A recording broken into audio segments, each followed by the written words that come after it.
Have you ever thought about what happened to the Death Eaters after Voldemort's downfall? What if some of them found ways to escape justice, while others faced fates worse than death? In today's video, you will find out the shocking truth about how the Dark Lord's most loyal followers were punished. Long before the Death Eaters terrorized the wizarding world, a young Tom Riddle gathered a group of like-minded Slytherins.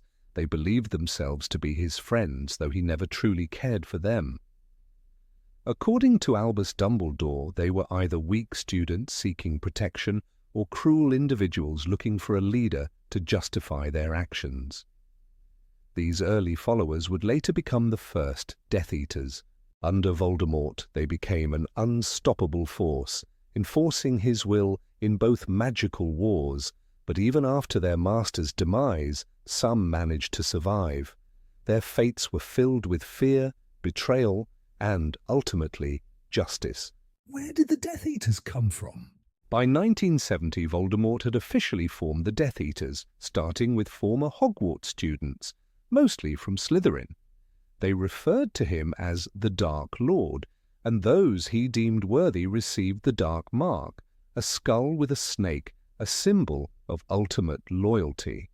Convinced of his immortality, they sought to overthrow the Ministry of Magic. Their numbers far exceeded those of the Order of the Phoenix. What did the Death Eaters do in the First Wizarding War? They spread terror. They attacked in secret, tortured, killed, and marked their victims' homes with the Dark Mark. Muggle and wizard alike lived in fear. Only Dumbledore's Order of the Phoenix and a desperate ministry stood in their way. But their efforts were not enough. What happened when the Dark Lord vanished? The war ended abruptly when Voldemort attacked baby Harry Potter and disappeared. With no master to guide them, the Death Eaters fell into chaos. Many were arrested without trial and sent straight to Azkaban. Bartemius Crouch Sr., head of the Department of Magical Law Enforcement, authorized the use of unforgivable curses against them.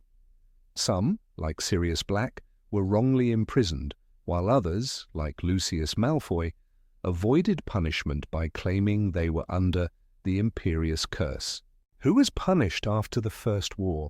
Most Death Eaters went into hiding, but the most devoted, like Bellatrix Lestrange and Barty Crouch Jr., continued searching for Voldemort. In a desperate attempt to find him, they tortured the Aurors Frank and Alice Longbottom into insanity. For this crime, they were captured and sentenced to Azkaban.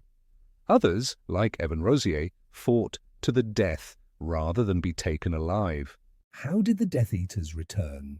On June 24, 1995, Voldemort regained his body with the help of Peter Pettigrew. He summoned his followers, though some, like Igor Karkaroff, were too afraid to return. Even Severus Snape hesitated, returning only under Dumbledore's orders. The Ministry, led by Cornelius Fudge, refused to believe Voldemort was back. The Death Eaters used this to their advantage, working in the shadows to rebuild their power. They allied with Dementors and Giants, strengthening their ranks. In 1996, a mass prison break from Azkaban released many of their captured members. The Order of the Phoenix, however, also regrouped. In a battle at the Department of Mysteries, 11 of 12 Death Eaters were captured, but not before one of them, Bellatrix Lestrange, killed Sirius Black. The war had begun. How did the Death Eaters seize power? Though their exposure weakened them, the Death Eaters were relentless.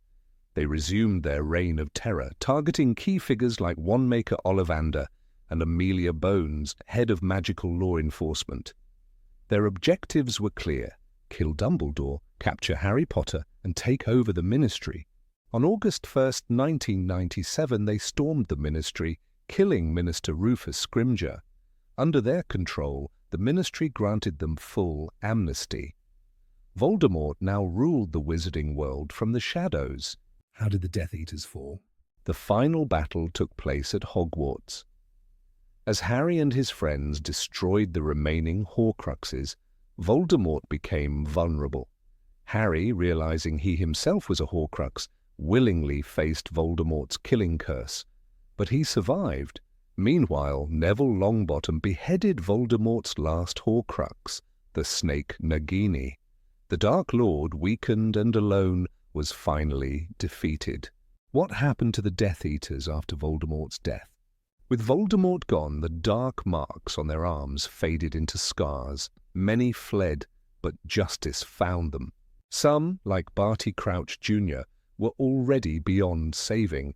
He had lost his mind to a Dementor's kiss. Igor Karkaroff, who had betrayed his comrades, was hunted down and killed. Others, like Bellatrix Lestrange, fell in battle. Molly Weasley personally ended her reign of terror. Not all faced death. The Malfoys were spared for their betrayal of Voldemort in the final battle. Lucius gave up his former allies, while Draco distanced himself from his family's past. But most were not so lucky. Those captured were sentenced to life in Azkaban. Without Dementors, imprisonment was less of a nightmare, but still a fate few would wish upon themselves. Was this truly the end? In 2018, a magical disaster known as the Calamity shook the world. Strangely, dark figures in black robes and skull masks reappeared, attempting to reignite the fear of the past. Were they remnants of the Death Eaters, a new generation of dark wizards? Whatever their origins, they soon vanished, leaving only questions behind. And so the tale of the Death Eaters finally came to an end. Or did it? The fall of Voldemort was supposed to bring peace. The Dark Lord was gone, his Horcruxes destroyed, and his followers either imprisoned or dead. But darkness doesn't simply vanish. Even after his defeat, there were whispers. Shadows that refused to fade. Among the first to rise was a small faction within the remnants of the Death Eaters. They called themselves the Ashen Veil. Unlike their predecessors, they did not openly seek power. They moved in secret, rebuilding lost connections. Their leader was a name few remembered: Cassius Mulciber, the son of the infamous Death Eater. He had never worn the dark mark, but he had grown up listening to stories of Voldemort's rise. He wanted to finish what his father started. In The Half-Blood Prince, Dumbledore warned Harry, "The fact that you can feel pain like this is your greatest strength." But for Cassius, pain was fuel. He believed Voldemort had failed because of his obsession with immortality. Cassius had a different vision. He didn't need Horcruxes, he needed minds, loyal, devoted followers who would rebuild the world from the inside. The Ashen Veil targeted young, impressionable witches and wizards. They did not mark their followers with the dark mark. Instead, they offered something far more dangerous: belief. A world where blood purity was not just a cause, but a right. They infiltrated old wizarding families, spreading the idea that Voldemort's failure was merely a step in a greater plan. The Ministry, still recovering from the war, dismissed the first rumors. They had captured the Death Eaters, they thought. There was nothing left to fear. But then in 2003, a series of attacks shook the magical community. A Muggle-born Auror was found dead outside the ruins of Malfoy Manor. His body bore no wounds, but his face was frozen in terror. Next came the disappearances. Prominent magical scholars, all known for their stance against blood supremacy, vanished without a trace. It was Hermione Granger, now working in the Department for the Regulation of Magical Creatures, who first voiced her concerns. "We have seen this before," she told the Wizengamot. "We ignored the signs last time. We will not do so again." But few listened. Then came the attack on Diagon Alley. No dark mark in the sky, no announcement of a new Dark Lord. But the message was clear. Shops belonging to Muggle-borns burned. The Leaky Cauldron, a place of unity between Muggles and wizards, was reduced to rubble overnight. The Ministry could no longer ignore it. Harry Potter, now head Auror, led the investigation. He knew the patterns, he had lived them before, but there was something different this time. No singular leader, no clear target.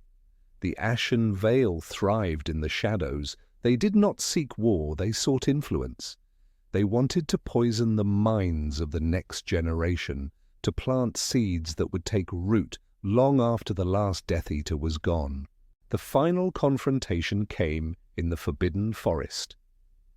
A secret gathering where young witches and wizards swore loyalty to an unseen future. Harry, Hermione, and Ron led the Aurors in a raid.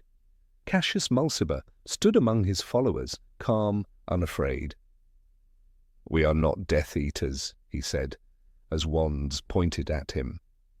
"We are the future." Cassius was arrested, but his words lingered.